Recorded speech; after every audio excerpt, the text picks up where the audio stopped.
보도하는 연합뉴스 유영준 기자는 에베레스트는 끝났다.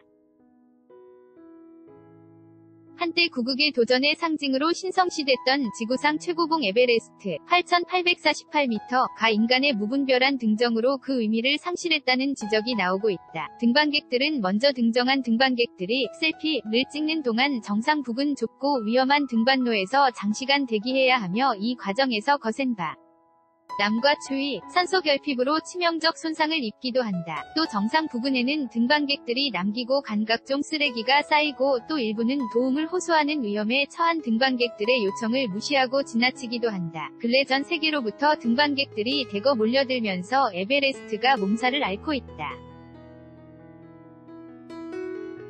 시사지 애틀랜틱은 5일 등반의 전통 상식을 뛰어넘는 무분별한 등반 열풍 속에 에베레스트는 더는 지구상 최고봉으로서 갖는 문화적 힘을 상실했다고 지적했다. 전설적인 에베레스트가 갖는 신비함이 더는 존재하지 않는다는 것이다. 등반의 전통적 지혜 가운데 하나는 물러설 때를 아는 것이다.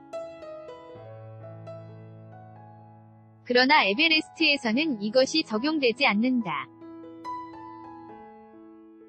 무모함과 무리가 일상화하면서 이에 따른 등반 사고도 급증하고 있다. 비싼 돈을 내고 등정에 나선 등반객들이 본전을 뽑기 위해 불문율처럼 돼 있는 제한 시간을 무시하는 무리한 등반을 강행하고 있다. 또 긴급 도움을 요청하는 등반객들의 요청을 무시하는 사례가 허다해 전통적 등반윤리 측면에서도 문제를 야기하고 있다. 과연 위험에 처한 등반객들의 요청이 있을 경우 어떻게 해야 하는가? 라는 문제가 국제 산악계의 이슈로 등장하고 있다. 근래 들어 아마추어 등반가들도 7만 달러, 약 8,400만 원 정도만 내면 상업등반대의 안내와 도움을 받아 에베레스트 등정에 나설 수 있다. 에베레스트 산업이 성행하면서 웬만한 초보 등산가들도 등정에 나설 수 있고 네팔 당국은 상업 등반업체들의 등반업가를 팔아 수입을 올리고 있다. 네팔 관광 당국은 그러나 급증하는 등반 사고가 등반객 증가와는 상관없다는 입장이며 정부 수입의 상당 부분을 관광 분야에 의존하고 있는 빈국으로서 등반객을 대폭 제한하고 나설지는 의문이다. 에베레스트와 같은 8,000m 이상 고산 등반에는 죽음이란 위험이 상존하기 마련이다.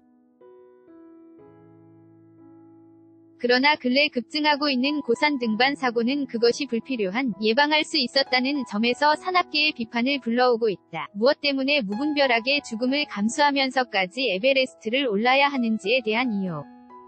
불분명해지면서 세계의 상상, 그리고 아이디어와 문화적 힘으로써 에베레스트가 지녀온 의미가 없어졌다고 애틀랜틱은 지적한다. 고산 등정은 전통적으로 고도의 등반 기술을 필요로 하는 전문 산악인 영역이다. 고산 등정을 위해서는 숱한 고비를 넘겨야 하며 등반 도중 동반자를 잃거나 신체 일부를 손상하기도 한다. 그들은 그러면서도 끊임없이 도전에 나선다. 그러나 오늘날 에베레스트 정상 셀피는 전통적인 고독한 등정에 새로운 차원을 부여하고 있다. 가장 고독하고 개인적인 경험을 소셜미디어라는 매우 부적절한 영역으로 확장했다는 비판을 받고 있다. 에베레스트의 황폐화를 막기 위해 에베레스트를 일정 기간 폐쇄할 수도 있다. 그러나 그러할 경우 전 세계 산악인들이 항의는 물론 에베레스트 등반에 의존하고 있는 수많은 셰르파의 생계 문제가 걸려 있다. 에베레스트를 폐쇄한다면 셰르파 부족을 집단 이주시켜야 할 판이다. 에베레스트는 등반객 정체와 급증하는 사망사고 같은 인재 는 외에 이미 경적 재앙에 직면하고 있다. 지구온난화 영향으로 에베레스트가 위치한 히말라야 산맥은 금세기 말까지 빙하의 3분의 1이 녹을 것으로 예상한다. 이는 17억 인접지역 주민들에게 홍수와 농작물 파괴와 같은 재앙적 결과를 초래할 것으로 예상하고 있다. 물러날 때를 아는 것이 등반의 지혜인 것처럼 이제는 에베레스트 정상을 향해 쇄도하기보다 이를 보호하는 데 초점을 맞춰야 할 시기라고 애틀랜틱은 강조했다. yj3789@yna.co.kr 저작권자 시 연합뉴스 무단 전제 재배포 금지